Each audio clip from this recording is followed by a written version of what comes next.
Santa Victoria kept its secrets the way it kept its flaws, polished, arranged, and hidden in plain sight. Mornings arrived on the house like a litany, the same streak of light along the banister, a brush of broom against the wax, until the boards reflected back features that were not fully true. Jasmine threaded every doorway. The scent rose in late afternoons, wrapped round the ankles of women who passed beneath the eaves, as if to remind them that something unnamed belonged to the place. In the ledger that sat on the steward's table, the plantation's accounts were neat columns of weight and worth, inked in a hand that avoided faces. Names became numbers there, and numbers made it easier to forget what lay behind the tally. Elonora moved through the house with a kind of careful absence. Widowed in an age that expected her to fold grief into comportment, she learned to keep silence like a habit. There were mornings she would stand by the east window and hold a cup to her lips, though she drank nothing.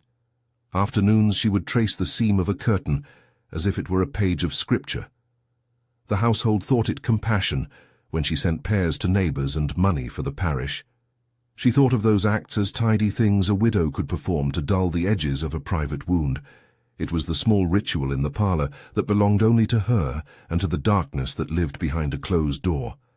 The way she would close shutters against the noon, how she would draw the heavy curtain and, with hands that still remembered the comforts of precise folding, lay a handkerchief folded so, tuck it into a drawer, then wait. Thomas came into that private geometry like a measure someone learned to breathe around. He had the sure hands of a man who had kept things in order for years, mending a broken hinge, straightening a picture, polishing leather until it told no lies. He moved with the economy of a person who knew that every step could be watched and counted. To the household, he was valuable for his skill, for the way a repaired chair sat better and the barn gate took less time to open. To Elonora, he became a small and illicit consolation. Whatever tenderness passed between them, a touch retained on an idle hand, a bowl left warm on a table, the soft exchange of an inside joke about the ledger entries, took place inside the house's secret architecture. Thresholds dictated terms, the shutter closed, the corridor hushed, an exchanged handkerchief folded in a drawer. They did not speak of affection as love socialized the thing into a different tongue. They knew, as any who lived by rules do, that speech could be dangerous. Their meetings kept the shape of a private ritual. He would polish the brass knob of the study and linger as if by accident. She would summon him under the pretense of asking for counsel about a ledger line or to learn the mending of a silk hem. Once the door had closed, the scent of jasmine would be more concentrated, and the sound of his work, a needle through leather, the soft scrape of a file, folded into the hush like a benediction.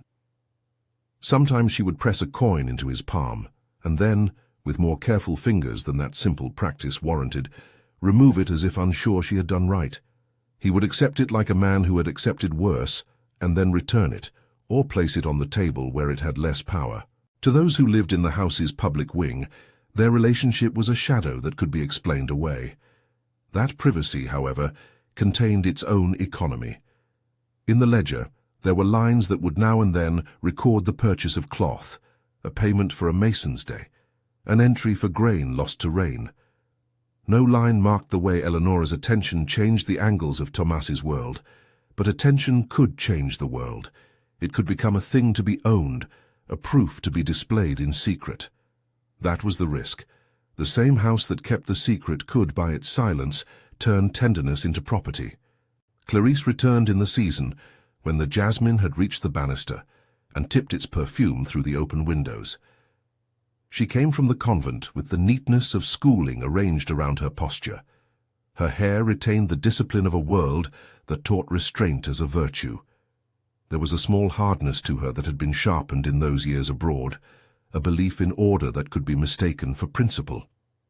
She stepped into Santa Victoria with the air of an heiress returning to claim not merely goods, but the right to be the ledger's principal entry. Her coming unsettled the house, as a wind that pushes papers until one falls open to reveal what has been written beneath. She saw the first truth by accident, as most truths in that house were seen. A thin seam of light beneath a door, the shadow of a man passing its frame. Standing on the stair, handed the banister in the way old habits taught children to stand while adults moved. She caught the hush, the way a foot paused, the small clench of a sleeve unbuttoning. She followed the light as if following an animal's track, and by the library doorway she saw Thomas leaving Eleonora's study, one hand closed around a folded handkerchief, his step cautious and quick. Curiosity at first, she tilted her head and catalogued what she saw. The folded handkerchief that smelled faintly of jasmine, the way Thomas's fingers held it like a relic. Her curiosity shifted to something else, a calculus of inheritance perhaps, or the raw hunger to possess what had been secreted away. She had been taught to count what belonged and what did not. A secret tore that neatness in two and offered her an opening. If her mother could keep an attachment hidden inside the house, then Clarice felt entitled to the same spoils.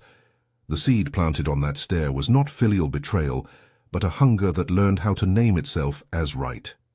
If this story intrigues you, subscribe for deeper, character-driven dramas. Once Clarice had seen, the house altered its rhythm for all of them. She began to stage small experiments, less about seduction than about marking territory. A handkerchief dropped in the corridor was left to be found and folded again. A book misplaced to discover whether Thomas would return it to the shelf where she preferred it. Each test had the appearance of childishness and the force of an accusation. Look how careless you are. See how easily this secret might be arranged. Her provocations carried the weight of something precise. She was not merely testing Thomas, but the terms of possession itself. If an object could be claimed, why not the human attachments behind it? Thomas met these tests with the restraint of someone who had practiced invisibility. When the handkerchief lay in the passage and Clarice feigned the stumble that produced it, he picked it up without looking at her and handed it back with the small, ritualized apology people gave when returning a thing borrowed by mistake. When she lingered in the library and let a page fall on his foot, he apologized as if the page itself had offended him. He refused to turn discomfort into concession. The refusal was not only a matter of dignity, it was the way he preserved a map of possible futures in the small compass of his life. Yield now, to the banter, to the bold hand, and the map would be erased. Rosa watched all of it, with the slow accumulation of someone who has kept the household's moral balance for years. She moved through the kitchen and the yard like a conscience with calloused hands. Where others saw domestic rhythms, she read the signals of danger. She had known Thomas since he had been young. She had seen how he learned to measure speech and how he saved small coins with the determination of a man who kept ledgers in his head.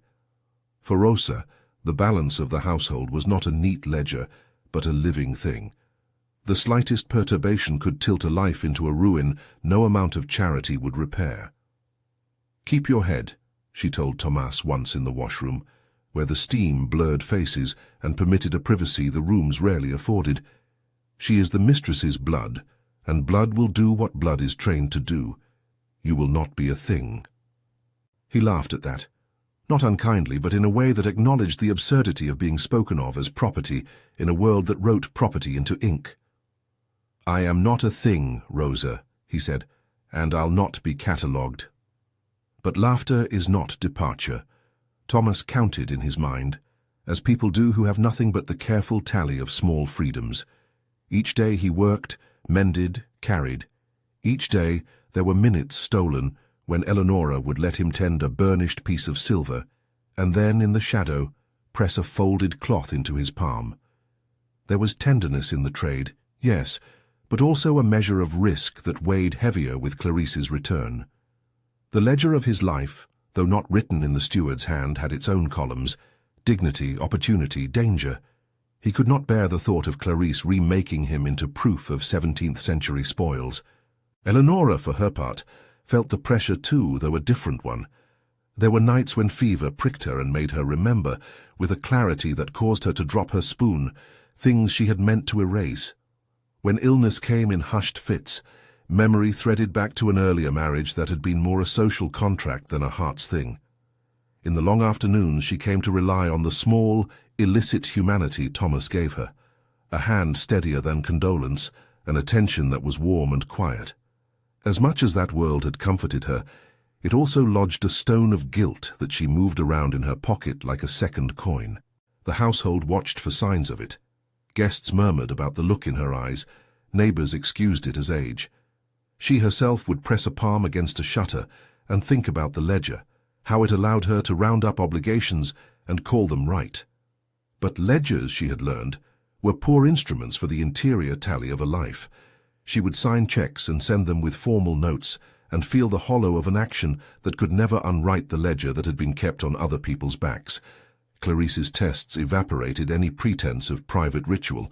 She moved beyond dropped handkerchiefs into the realm of the deliberate. At the library, she cornered Thomas between stacks of books, the late sun slicing the room into bars. She stepped close enough that the shadow of her sleeve brushed his forearm. "You are never like the others," she said once, the phrase shaped like a caress and a claim. He looked at her with a care that was all border. He would not close that gap. "Because I must be careful with what I say," he answered simply, "for both our sakes." Her mouth, in the small columns of a girl who had been schooled to see form as fate, flattened. If secrecy gave her mother something private, she decided she ought to be the one to possess the private. There was a logic to it, she accepted, without reflecting on cruelty. The house belonged to her, after all. The jewels, the portraits, the life she would inherit. Why not the attachments secreted behind curtains? Ownership in her mind assumed a right that was not only legal but existential. Possession, to Clarice, was an affirmation of identity. At the stable she tried a bolder move. She arrived with the impulse of the newly returned, a horse's shoulder to steady the storm she imagined might come from owning. She called Thomas for the carriage, asked him directly whether he would ride out beyond the fields to the river for menial tasks. He bowed, the diplomacy of a man who saw how the house's needs could make him appear subservient. He said he would, but he added politely that his hands were with work that afternoon. Clarice put a hand to the horse's flank and studied his profile the way one might study a map, scaling in mind the contour of a thing one meant to redraw. Rosa watched these maneuvers and could smell the pitch of escalation. One afternoon she intercepted Clarice in the kitchen, where Clarice, under the pretense of seeking a cooling cup, pressed a small hand to Thomas's sleeve, and then, as if by accident, let her fingers stay. There was a stillness in that touch that performed two functions. It tested whether Thomas would return interest, and it registered for Clarice the possessive joy of being the one whose name would be built into memory. He recoiled with an economy that was eloquent. He did not strike, did not shout. He stepped back, hand going to his side where a ring of keys hung, and he said, measured and soft, "Mistress Clarice, please, I cannot." Rosa answered for him in words that were tempered by the reason of survival. "Leave him be," she said, the syllables steady as a ladle. "You would not understand what a refusal costs." Clarice, humiliated by the social boundary reinforced before her, hardened and moved on to another plan. She learned the angles by which the house's privacy opened, the servants' corridor that led from the kitchen to the rear door, the window that peerers used that faced the lemon grove, the scent of coffee cooling on a sill.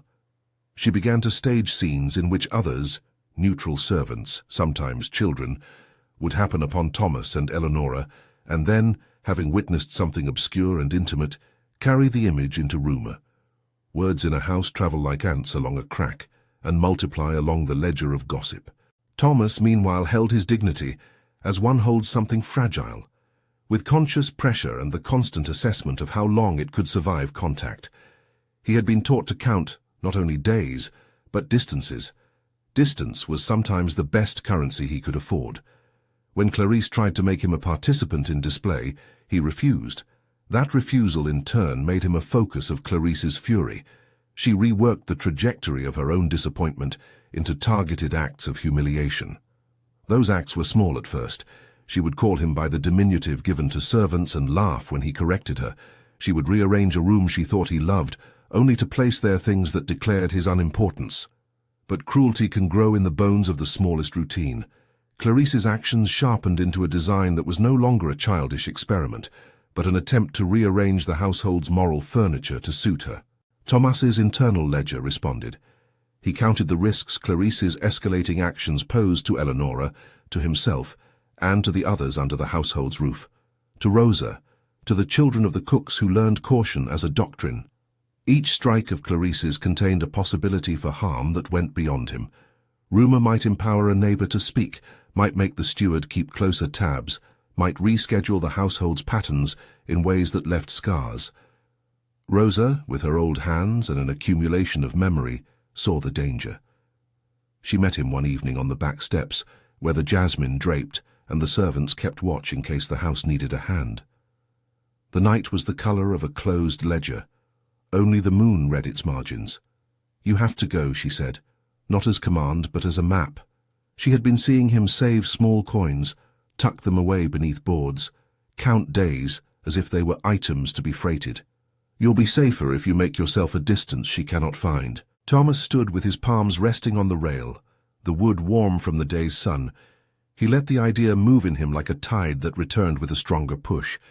He had not been born with the right to choose his place, but within his mind he kept an accounting that was private and binding. Leaving would be an admission of the cost of his life under their roof. Staying could mean a future that made him a fixture, a proof Clarice might brand. The thought of leaving as a way to preserve himself, to make absence the assertion of will, came to him as a quiet, terrible clarity. It required an act that looked, in the language the house knew, like a sale. The trader, the steward, the ledger entries that turned people into lines, all those instruments of ownership could perversely be turned into the vehicle of escape if he could find the right terms and the right broker. Yet to choose absence by way of sale would be to use the house's own instruments against it. It would be to accept the humiliating economics the ledger prescribed while converting the purchase into departure. It was not a wholly honorable choice and had its own moral cost. Thomas measured this by noting the faces he would leave behind, the meals Rosa kept for him in the pantry, the way one keeps a candle for a late hour. He thought of children who might one day ask their mothers where he had gone and be given an answer that sounded like a sentence. That calculus chilled him, yet the more Clarice insisted on turning him into a trophy, the clearer the path to departure became.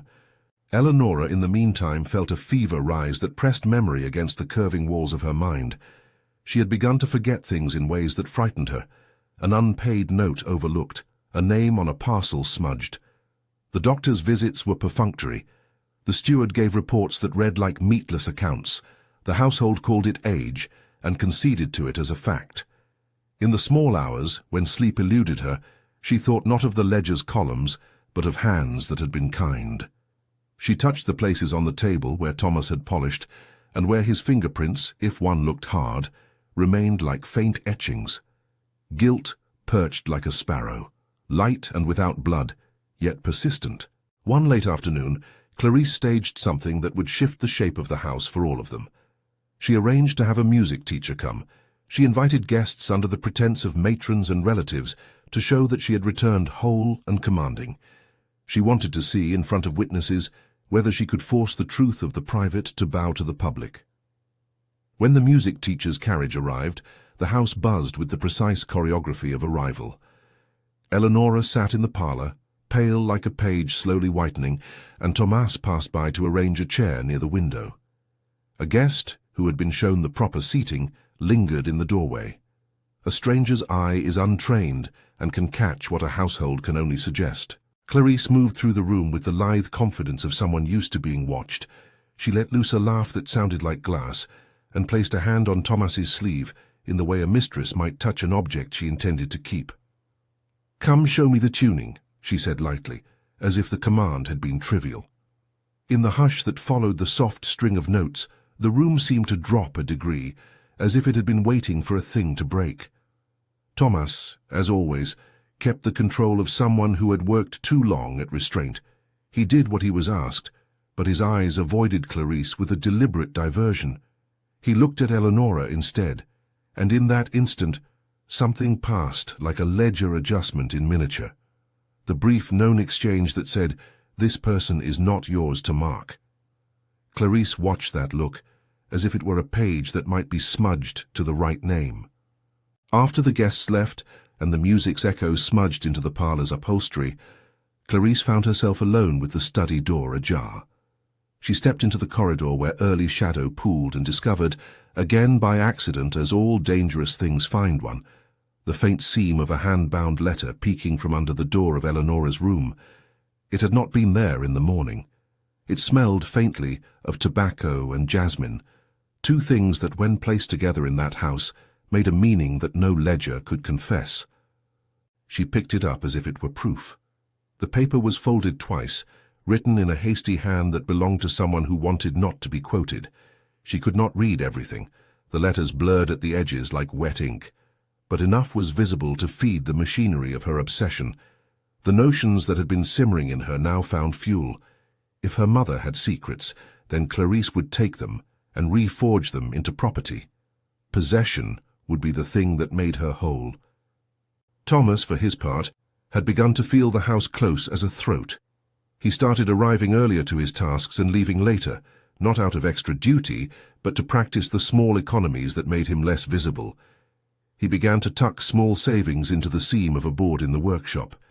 He counted the coins with a quiet determination that tasted like a vow. There were nights when he imagined leaving over a bridge, doing honest labor by a wharf, owning no name but one he could choose. There were nights when he reconciled the image to the ledger's cruelty and minimized it to a plan with a broker and a coin and a grey dawn. Rosa sat with him on one of those nights under an awning of jasmine. "You think of leaving like it is an event," she said. "It is paperwork. It is a careful set of steps. You will have to trade one malaise for another. But trade is something you know how to do.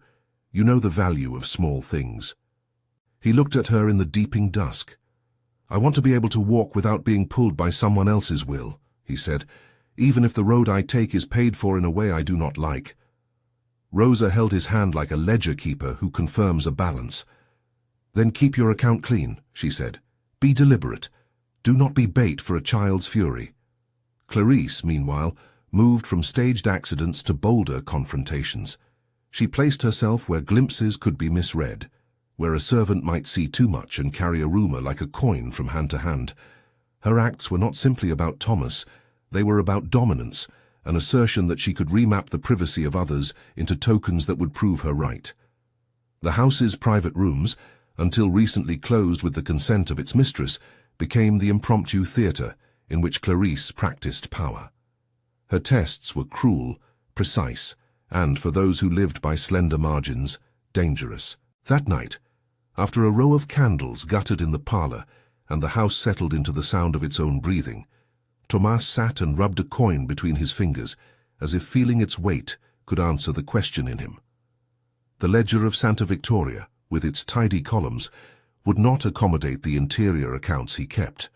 The number of days he allowed himself to hope, the count of times he had refused a demand that might make him a thing, the times he had allowed small kindness to pass between the mistress and himself. He thought of Clarice and of her hand on the horse's flank, and how, with the simple act of curiosity turned public, she had remade private tenderness into a provocation. There was no dramatic dagger to drive him to action. His choice arrived as a quiet arithmetic, either continue to be a figure in a household's private display, or find a route that would convert ownership into departure. Doing so would mean entering the orbit of the steward and of traders who turned the world's people into entries in a book. It would be a path that accepted some humiliation in exchange for the possibility of autonomy. Whether that path felt like escape or a new colonization of dignity was a question he would have to live with. But the arithmetic was clear. Clarice's unrelenting campaign made staying a slow form of erasure. The next morning he rose before the rest, worked by lamplight in the workshop until the sun bled through the shutters, and then went to the steward's office under the pretense of asking for materials. He kept his face composed. The steward's eyes skimmed him like an account. The ledger of supplies was open, pen poised. Thomas asked for a modest sum of cash to buy rope for the north fence repairs. The steward, who had a mind trained to the arithmetic of the house, did not see it for what it might become. He tallied the request, handed the coin with the same indifference he would give for nails, and signed a line that made the exchange legal on paper but invisible in terms of human consequence. Thomas took the coin and felt for the first time the economy's edges blur. He had the small coin that might be the beginning of a route away. He walked back through the rooms where oil lamps burned, and where Clarice's laughter had yesterday been a sharp instrument. He passed the doorway to Eleonora's study. The curtain was half drawn, and a line of light cut the floor into two pieces. For a moment he stood there, the ledger of his life fluttering in him like a petition. He slipped the coin into the seam of his waist and felt the small hot certainty of a plan forming. In the study, Elonora stood by the window and saw him pause. She had not meant to call him to the room that morning. Habit, perhaps, or the way her hand reached for the small rituals that had saved her. She watched him, watched the set of his shoulders, the way he kept his hands close. She had a thought then, a sudden and fierce awareness of the power she wielded, and it struck her with the weight of a thing that was both blessing and sentence. She pressed her palm to the sill and made a small adjustment to the curtain, pulling it a half-inch so the light would fall differently. Thomas saw that movement, and in it read an invitation and a danger. He recognized a moment when a person in power could either shelter or expose, and he resolved that he would not be exposed to Clarice's designs. He walked past her, his path measured, and as he moved his fingers brushed the desk where the ledger lay open. The ink glimmered in thin strokes. One day, he thought, these columns would be rewritten in such a way that his name would not be shorthand for a cost. He did not speak the thought aloud. He knew words were easily taxed into ownership. He only said softly, "Good morning, mistress." She nodded, and for a second the house held its breath, as if asking whether some other account might be settled. Eleonora's fingers trembled on the curtain rod. She could have arranged for Thomas to be safe, bought favors from the steward, hidden him further, engineered his quiet movement to a town where rumor could be scrambled. But guilt, like other virtues she had practiced, had the knack of failing to translate into decisive action. What she felt in that moment was not a plan, but a remorse that was less practical than it was feeling. The knowledge that whatever kindness had passed between her and Thomas had been contained in a house that traded in lives for profit. Clarice, meanwhile, watched from the stair, as if the whole exchange were a theorem to be solved. She saw how he moved, how he nodded, how the mistress touched the curtain. She resolved then that she would not be denied. If the house fenced off attachments in secret, she would become the fence-breaker, the one who rearranged the thresholds. She would mark things, rename them, take them into the category that had been handed down in her name. The quiet arithmetic of the morning settled like dust on the page.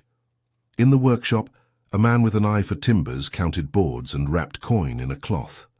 In the parlor, a widow stood with a hand pressed against a curtain that did not close, and in the stairway, a young woman made of conviction planned acts that would remap the private. Outside, Jasmine left a residue on the air like a footnote that nothing could tidy away. The ledger on the steward's table would be opened that afternoon to new lines, purchases, repairs, a new tally that, on paper, would not record the moral transactions it enabled. The house would move through its day as it had through many before. Servants in corridors, the scraping of chairs, the distant rattle of a carriage that would bring men with deals and names. For Thomas, the day would be a time to practice keeping a face that belonged to the house, and to hold in his pocket the coin that might buy a route out. For Clarice, the day would be the first of many in which she learned that desire can be trained into cruelty. For Elonora, the day would be a string of small choices that either deferred accountability or redirected it. By noon the sun slanted, and a carriage's wheel rasped the gravel. The steward, calling men to unpaid tasks, noted an arrival in a ledger with the same calm a midwife might once have recorded births. Men in black coats stepped from the carriage with books under their arms and hands that smelled faintly of salt. They had the air of people who turned living things into lines on a page, and then managed, with practiced cruelty, the accounts that followed. The house smelled of jasmine and ink and the faint metallic tang of coin. The presence of those men would, in time, make it possible to enact choices that until now had been only thought experiments in Thomas's head. But those decisions require steps that must be taken in privacy and in haste. Thomas, moving with the compact commitment of someone who knows departure must be timed, slipped from the workshop and found himself at the back door where Rosa stood waiting with a burlap sack and quiet hands. She had a look in her eye that belonged to those who knew how to make small exits into something plausible. "It can be done," she said simply, as if reading him the contents of a ledger already balanced. "But you must be precise and be humble. Let no one have the pleasure of turning you into an object. Make it a choice. He looked at her and felt the shape of the decision like a coin warming in his hand. He would not be acted upon. He would, in the only way a life like his might claim, act. He gathered the sack, his few scraps, the coin that had started the idea. The jasmine settled around their shoulders like a veil. Behind them the house moved on, gilded and unaware of the precise arithmetic of resolutions that would unmake its quiet. Clarice returned to the stair and, with the steadiness of a patient who thinks herself a reformer, planned what would come to be the next stage in her experiment. Elonora, in the study, closed her eyes and pressed a palm to the ledger's brittle corner as if she could feel through the paper the lives that had been counted there. The afternoon folded into evening. The steward set out plates to receive guests. The trader's carriage rattled again, and men with wide hats and ledger books talked in a corner about prices and destinations as if discussing produce rather than a world turned into commerce. Under the lamplight, the house's mahogany gleamed and made itself pretty in the way that old gilt can when it is polished, all green reflections and no truth. Thomas took one small action that afternoon and another, tiny and exact. He did not stage a rebellion. He did not call the men in the fields. He closed the door softly behind him and, for the first time in years, counted his own time in a way that did not belong to anyone else. Rosa's fingers left a mark on his forearm like a map. He did not tell Elonora or Clarice. Secrets, he had learned, can be weaponized. He made his move in the margins the house failed to read as living. At the kitchen table that night, Rosa arranged a blanket as if preparing a bed for a guest who would stay but not sleep. She set aside a cup that Thomas had once liked, wiped it twice, and then left it to dry. She folded the cloth with an economy that implied departure, not farewell, for then departure had the clean face of a plan. For the household, it was a disturbance waiting to become visible. Clarice, restless and conscious of the small victories she imagined, came upon a closed door and found a seam of night beneath its edge. She paused with a hand on the rail and wondered whether her next act would make the private become spectacles. She did not know yet that an absence could carry the weight of a refusal she sought to cause. She did not know that orchestrating the possession of another would become in time the very thing that hollowed her inheritance. As the lamps flickered into being and the house settled around the small movements that would, in time, rearrange its map, something like a quiet pressure settled on all of them. Choices that seemed private till then had edged into the public ledger. The jasmine scent thinned and then thickened like a breath. Thresholds, those quiet arbiters of passage, began to be more than wood and iron. They became the places where futures were decided, sometimes by a hand, sometimes by the absence of one. Thomas wiped his palms on his trousers and tucked the coin into his pocket again, feeling its rim against his thigh like a pulse. Rosa pressed her palm against his shoulder, the old way of blessing or of warning, and he left the kitchen as if leaving a world he had once known by heart. The house kept its lights a little brighter that night, as if to illuminate while it tried to make no mistakes. Clarice lingered in the hall, as if about to step through a threshold she had not yet learned how to cross. The ledger on the steward's desk lay open to a new page, the ink fresh and promising. Outside, in the road that led away from Santa Victoria, the carriage wheels left a faint track that would be filled in by weather and time. Inside, the small private transactions accelerated. A hand on a curtain, a coin passed for rope, a plan folded and hidden like a map. The night rounded like a coin itself, and into the room where Elonora sat by the dimming fire, she reached for a thing she had not named, to purchase not goods, but perhaps a measure of redemption she had not deserved. She thought of what she could do to set a balance to rights. She thought for a fleeting second of using the house's money to undo what had been done. But money buys little that can ease a soul whose complicity has the shape of daily habit. She held the curtain's edge and watched the way the lamp cast the floor, thinking of all the thresholds she had once crossed and all those she never chose. The night kept its secrets, and at the same time began, quietly, to open them. The house breathed with many chests, some young and taut, some stooped and careful. In the hush, decisions took the shape of small objects. A coin, a diary page, a dropped handkerchief. These objects, too, were parts of the ledger, and would, in time, need to be reckoned. When Thomas stepped out into the back lane, the air was cool and the jasmine heavy. He walked not hurriedly, but with the attention of a man who has begun to take his life by increments. The road was simple, edged with low pines, and beyond it the world went on with its indifferent commerce. He looked back at the house and saw the warm light in a window like a wound. He chose, then, to make an absence the means of his own becoming. He would not allow Clarice the triumph of possessing him as a trophy. He would convert the instruments of ownership into his path. He would, to be sure, enter a marketplace that recognized coins and contracts, but in doing so he would carve out a room of his own, a place to walk where no one would claim him by right of her name. He stepped out into the lane as if stepping off a map. The jasmine pressed its scent into the air like a remnant of a promise. The house stood behind him, its windows lit and patient, the banister a pale slash in the dark. For a long moment, he simply held the seam of distance between himself and Santa Victoria. Leaving, he thought, would be an account settled on his terms, however compromised the means. Not an escape that erased the past, but a chosen subtraction from the ledger that had long weighed him down. The steward's office smelled of ink and boiled leather.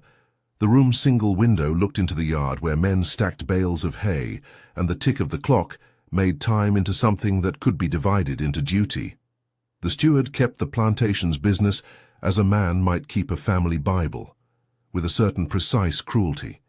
He was practical, and, where feeling might have been useful, he substituted arithmetic.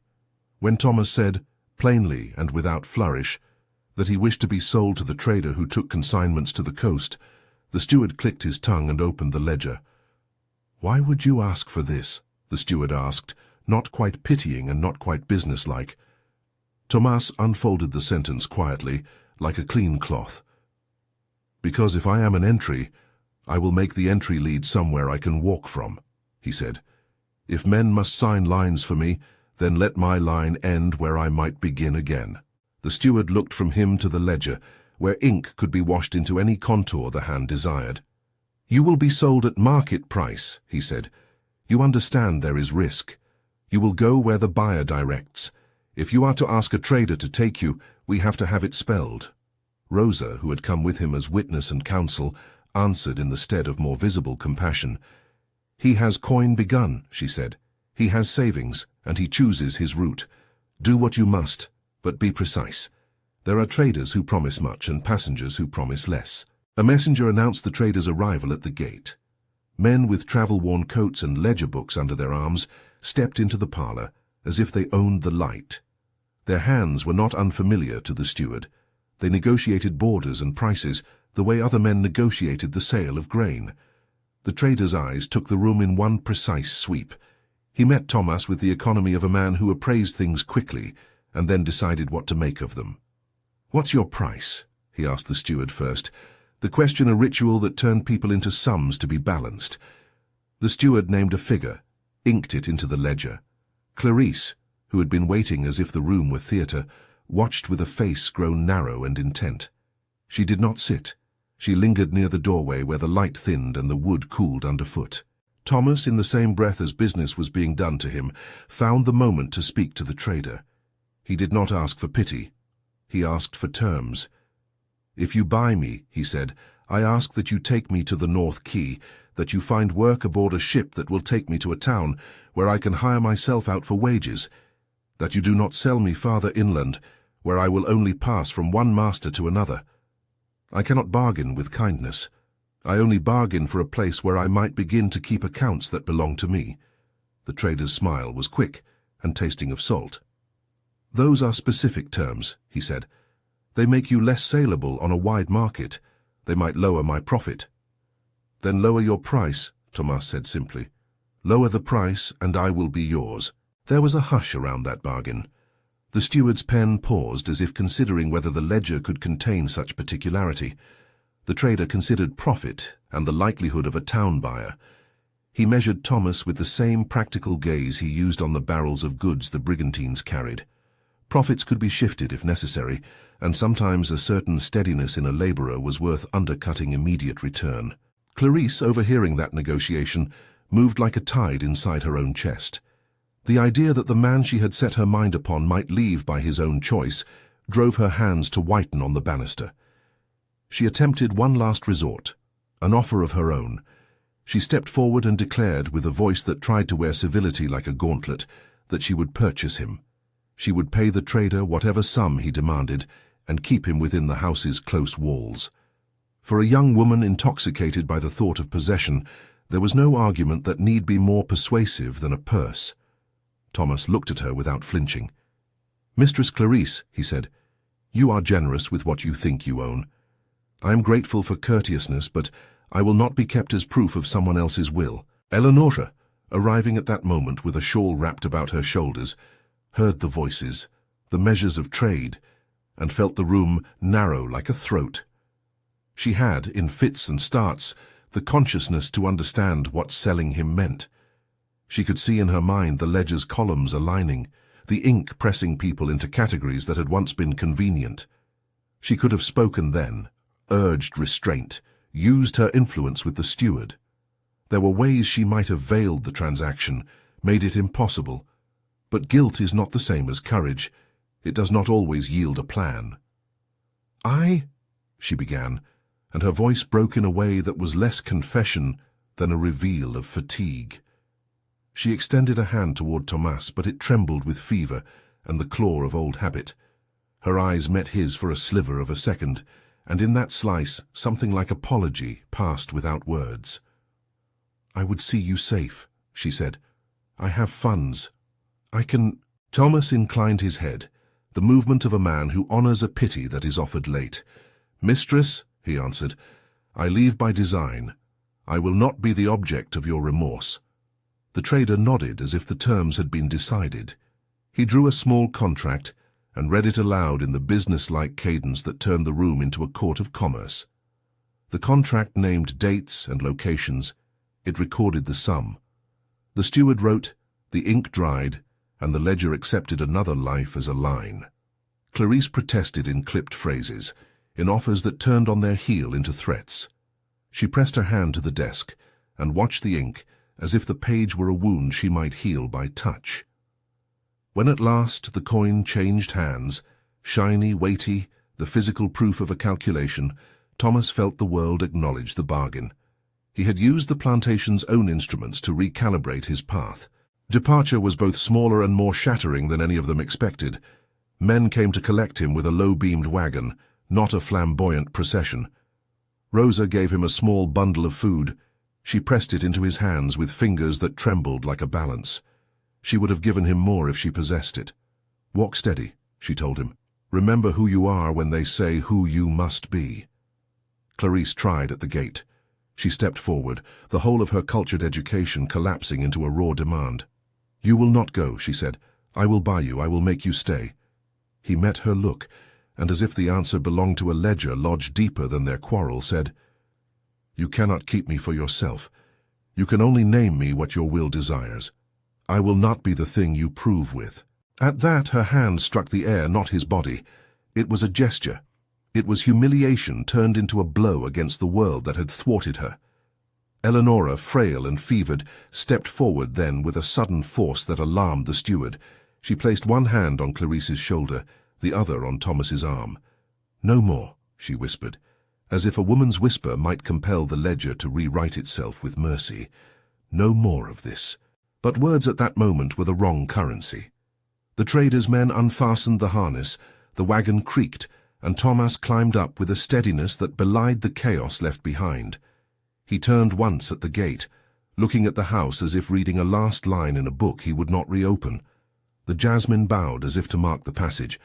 Elonora put her hand to her mouth, and then, briefly, touched the ledger on the steward's desk, as if she might feel the people who had been recorded within it. Clarice watched with a face like folded iron. The wagon rolled away, the dust closing over its tracks, and the household exhaled the small sound of a breath that had been held too long. The ledger took the transaction as any sheet of paper will. It recorded numbers and destinations, and with the ink dry the steward closed the book as if nothing further needed to be said. Yet the house did not resume its old rhythm. Its surfaces might have gleamed, but their polish was now an artifice masking a seam. The household could pretend the economy of the day had been attended to, but the moral account was unsettled. Eleonora's health declined in the wake of the sale, as if the fever had been waiting for the ledger to finish, and, having seen the line written, decided to press its claim on her. She began to speak in fragments, in images that were mostly memory. She asked often for Thomas by name and then, as memory failed, called him by other names, names that belonged to the dead, the lost, the ledger's entries. The doctor visited and made careful notes about pulse and pallor. Neighbors sent polite inquiries and received perfumed letters in return. None of those letters could buy back what had been done. What she could do she attempted in an errand of partial charity. With the old firmness of a woman who knew how to sign a check and make an action look like absolution, she summoned the steward and made arrangements to purchase the freedom of 2 servants, men and women who had held the household together for decades, whose names were as familiar as the pattern on the china. She paid sums that hummed in the steward's ledger like the sound of a bell. He recorded manumission as another line, careful, administrative. The freed workers were then presented with papers that allowed them to live outside the shadow of the house's ownership, and they left with small bundles of provisions. The parish offered a small celebration appropriate to their new status, and neighbors murmured approval. It was a generous act in its own register, a partial restitution that left room for moral unease. But money could not free the ledger's more lasting stains. Eleonora's attempt at atonement was limited by the logic of the world she inhabited. A few people could be bought free, but whole systems could not be undone with a purse. In her quieter hours she regretted. In her fevered ones she remembered tactile moments, the press of a hand on a table, and the knowledge that she had not acted sooner. She died with an apology on her lips that was neither apology nor confession, but the ache of a woman recognizing a proportion she had missed. Her hand on Rosa's skin before she slipped into sleep was an admission and a benediction that did not make up for what had been arranged. Clarice inherited Santa Victoria as the law ordained, its rooms, its portraits, its ledger, and with the inheritance came a peculiar emptiness. The house, stripped of the secret that had once both sustained and complicated its mistress, seemed to Clarice a stage without an audience. She tried to possess what remained, to fill the rooms with guests and dances and auctions of taste, but the proof she had wanted, the living emblem that would mark her right, was gone. In the early years of her marriage to a man of suitable rank, she tried to turn marriage into ownership too, a husband who would stand in portraiture by her side, a lineage that would speak the kind of names that seal property. Her marriage was respectable by any neighbor's account, but blunted at its edges. Where she expected triumph, she found a persistent undercurrent of lack. Her obsession, once balanced into social games and staged scenes, hardened into a capacity for small cruelties that made people avoid crossing her threshold. The children of the cooks learned to lower their eyes rather than meet hers. Servants practiced the economy of avoidance. Clarice tried later to arrange for men of the house to be bound to her will in ways she had never succeeded with a heart. She purchased a pendant from a jeweler in a coastal town and wore it as if it were proof that she had possessed something of consequence. Yet the pendant made no answer to the ways she measured herself by a phantom victory. Time wore on, the county's markets shifted, and slowly the house's edges frayed. She remarried once. That marriage ended quietly in regret and then in silence. She lived long enough to see the world change round the plantation roads, and she felt in herself the hollow that comes when one attempts to fill a life by collecting others. Thomas's life beyond the plantation was the opposite of theatrical. It was small and precise and slowly stitchwork. He was first moved to a yard near the quay, where men broke down crates and mended sails. The trader, honorably or not, kept his word enough for Thomas to find labor on a coasting brig that frequented the north towns. He worked hard and learned, as Rosa had foretold, the value of small trades. He learned to count by the rhythm of loading and unloading. He learned what it meant to make the day's wages his own, to keep a tally of bread purchased and of a room paid for at the inn. He slept in narrow quarters and woke to the slap of tides and the smell of tar. There was anonymity at the port at first. Strangers became neighbors, and neighbors could be kindly or indifferent on the day's needs. Tomas found steady pay and, crucially, the right to refuse to be treated as property in households draining with the old hierarchy. He met other men, some with stories that were like frayed ropes, others with bright edges, and they marked one another with the small salutations of comrades, a nod across a gangway, a cigarette passed at dusk, a coin lent for a story. He learned to write slowly and with an awkwardness that made his letters look like a folding of a coat. He practiced on scraps, writing his name until it sat like a thing he had carved. Rosa, left at Santa Victoria, turned her hands to other economies. She opened a small stall at market where she sold preserves and bread, where the women of the town would bring her news and sometimes a coin. The stall was modest and practical. Its counter was varnished in the same way the house's floor had been, but the varnish there served a different purpose. It made a living possible. She became, in the town, a woman who could be counted on. Her earnings were never great, but she used them to keep a line open for those who had been freed, and to send a small remittance north when she could to Tomas. She kept a small piece of the plantation in her heart, a ledger with personal columns, friends, favors, debts repaid. Unlike the steward's book, hers recorded affection in measured and practical ways. Years later, when the port's ships had mellowed his shoulders and the salt had bleached some of the edges of his youth, Tomas wrote a letter, spare, plain, and exact. He posted it in an envelope with his shaky handwriting, and the letter traveled back inland the way small papers often did, in the hands of traders, in the luggage of a man returning to family, in the pocket of someone who had business at the plantation. The letter was as brief as a ledger closure. I am alive. I chose my absence. Do not look for me. Tell Rosa I am alive. The lines were short as coins. They carried, however, the heft of testimony. For Clarice, the note was a strange thing, an answer he had given rather than the proof she had demanded. There was no triumph in it, no surrender to her ownership. For Elonora, had she lived longer, the message might have been balm or bitter. For Rosa, who read the words with a hand that trembled a little, it was the sum that mattered. He lived, he had chosen, and in that choosing, he had made his life his own. Time moved on. Santa Victoria, once kept with a meticulousness that made it seem eternal, began to lean the way old houses do when their ledgers are worked through and fewer hands care for the polish. Rooms that had been tuned by servants' ritual began to take dust in their corners. The portraits gathered a film that sunlight no longer burned away with its afternoon heat. Clarice, living in the house as its mistress, found her inheritance heavy. She took to selling lands and plate in order to keep the house afloat, an act that the steward recorded in thin, relieved lines. Third generation later, the house was offered up to the market. The ledgers that had once accounted for people now recorded buyers and buyers' prices. Men with architects' drawings stood in the parlor and made notes about how to reimagine thresholds into hotel lobbies.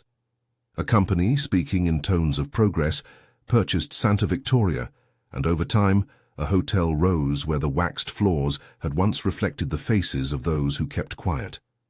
The thresholds were widened, the shutters replaced by glass, the jasmine uprooted for parking. The ledger, having passed from one pair of hands to another, accepted the change and wrote it down in neat black strokes. For Clarice, who had tried for so long to transform private desire into public proof, the sale of the house was a kind of belated eviction. She attended once to watch machinery eat into the rooms she had inherited like a slow-consuming sea. She died without children who bore her line. Her life, measured against what she had wanted, read like a failing balance. Many things possessed, little that satisfied. People in the town whispered about Miss Clarice until they forgot the specifics, until she became one of those names that age flattens. Thomas, whose life at the port had steadied into an odd, reliable rhythm, found himself with an address he could give, and a few coins placed in his hand that he could count without flinching. He worked on ships that crossed forages of ocean and saw ports where men spoke in different tongues. He learned how to keep a space in which he could be just himself. He did not forget Santa Victoria, but the memory of the house was folded into other attachments, a mast that creaked like a whisper, the smell of diesel and fish and the sweet air after rain. He learned little by little that freedom under these terms was not a single declaration, but a string of days that added up. Often he thought of the thresholds, of the study door under which light had once crept, of the gate where he had looked back at the house one last time. He thought of the ledger, and how numbers had once mapped people into accounts. He kept his own ledger now, names of friends who had kept him abed in a storm, of wages turned into useful things, of letters he had written and burned. In one of his letters, sent quietly to Rosa, he wrote of the harbour and of having bought an old berth. Rosa hung the letter in her stall as if it were a kind of keepsake. Years continued to erode the physical and moral edifice of Santa Victoria. Where a house had once stood in attention, a hotel rose and a road widened. Its thresholds, once the arbiters of private decisions, were repurposed into a public entrance, a threshold now smoothed to accept guests. The jasmine that had once threaded every doorway was transplanted, or sometimes uprooted outright. Where scent had once marked memory, there was now the cleaner, less personal scent of turpentine and varnish. The steward's ledger, when it changed hands, was filed away and then sold, and an archivist later would note, in a careful margin, entries that told of things past. In time, the story of the household distilled into a series of local anecdotes told at the market and at the post office. That old woman who had once kept secrets, that girl who had become an heiress, that man who had left and whose voice had been a small letter in a long archive. People argued about blame as if assigning it could rebalance years. Some said Elonora was culpable for the very fact of ownership. Some said Clarice's cruelty had been the engine that made the trouble visible. Others noted the trader and the steward, and the way commerce made everything into a commodity. Rosa, who lived her life with the steadiness of someone who had paid attention to small human economies, would answer nothing to accusations. She would fold hands and look at the person making the claim as if testing them for the weight of their own ledger. When asked, she would say only, "We all keep books. Some of us count more carefully than others." At the end, the moral that the house itself seemed to whisper was not a clean judgment, but a quiet anatomy of cost. Possessive desire had been a toxin that consumed both the possessor and the possessed. Clarice's attempt to possess had not yielded the fullness she craved. It hollowed her instead. Eleonora's secret, intended as a private solace, had become the seed of a public fracture. Thomas's departure had not erased the ledger, but it had shown that absence could itself be an instrument of freedom, an assertion that a life is not only what others count. The last image of Santa Victoria, the one that settled into local law, was a threshold lit at dawn, a door half open to a room whose floorboards echoed with steps that had once been counted like entries. A hotel sign now hung where a family crest had hung. Yet if one stood very still by the newer gate, one could still scent jasmine in the seams of the paving and feel, for a moment, the measure of things that had been decided there. Secrets kept and revealed, ownership claimed and resisted, the quiet arithmetic of leaving. Tomas's letter, left on Rosa's stall and kept like a prayer, became a small monument of the kind of dignity that can survive dispossession. Its words were brief, their meaning was not. If this unsettled you, share who you think was most to blame in the comments.